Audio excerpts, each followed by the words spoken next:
You guys are having a great start to your week. I am looking at this tiny little adorable book that I've had. I think I bought it with from Marshalls or TJ Maxx or something like that. Ross, one of those. I'm telling you, because there's a few of those in the towns and cities where I live here in Central Florida. But I think it came with like a deck of cards, but it's basically like different ideas that are in the book that are on the cards. It's called the Sacred Self Care Oracle Guidebook by Jill Pyle. Illustrations by Tatiana Venenkina. And I'm opening to number 19, which is talking about deep breathing. And it's a great reminder for a lot of people who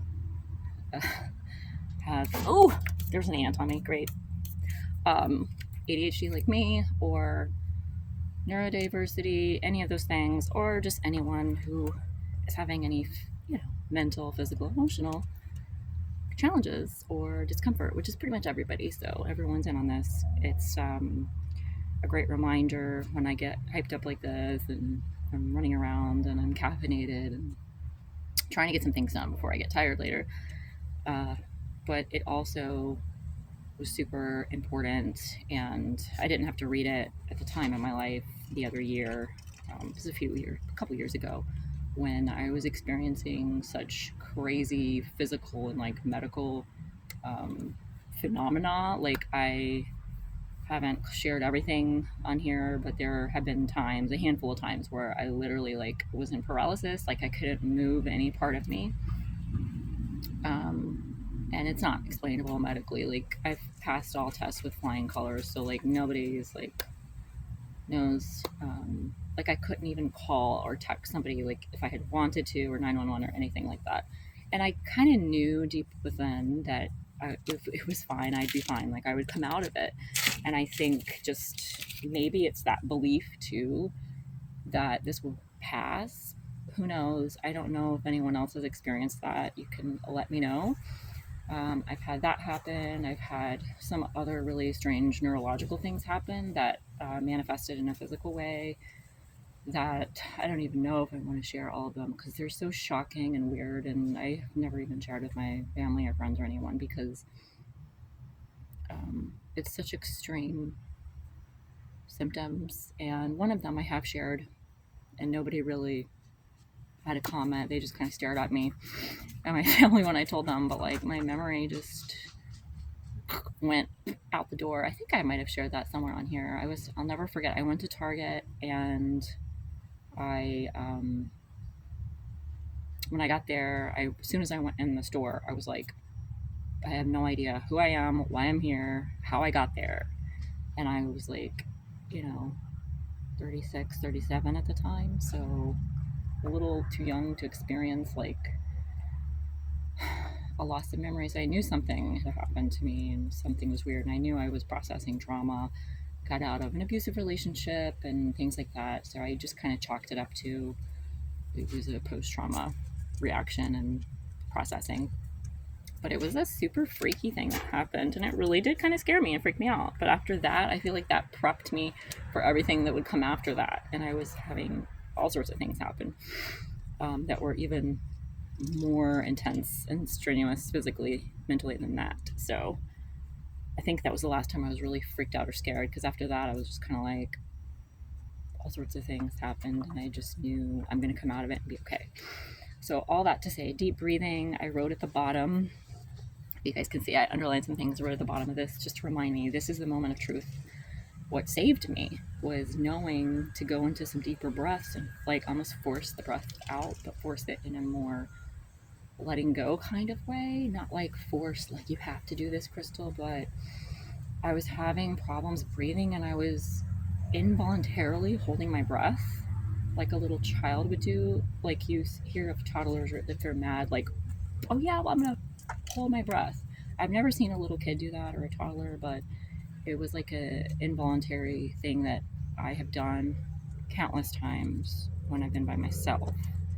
And I'm wondering in my head, why the heck am I holding my breath? I don't want to.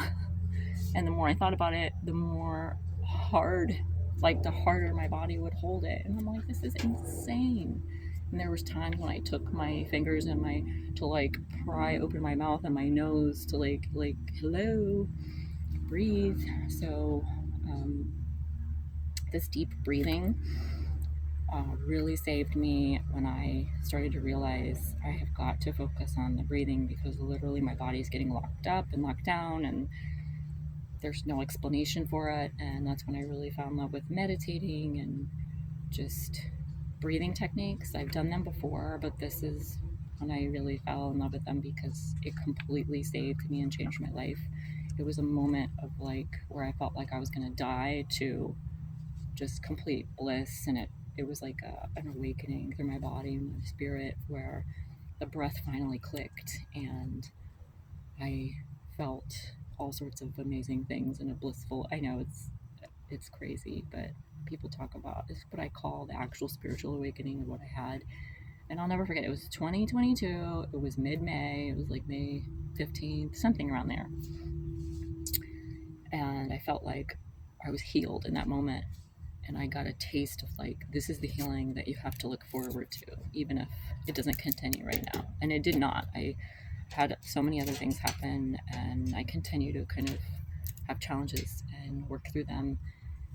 But it was definitely a taste, and I took that healing on and just kind of prayed and sent it on and released it and transferred it to others, and got real prayerful and meditative about it. So I'm talking in circles and just kind of rambling about it, but that's part of my experience with the deep breathing, so it means a lot to me.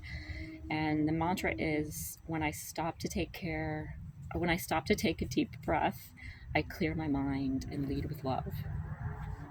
And it's so true. And other times in my life, I haven't wanted to stop and take a deep breath because I want everything and I want it now, and I want to go fast and I want to go hard and I want to get it up. I just want to run around and be like a Tasmanian devil, which, if you guys know, Tasmanian devils aren't really like that.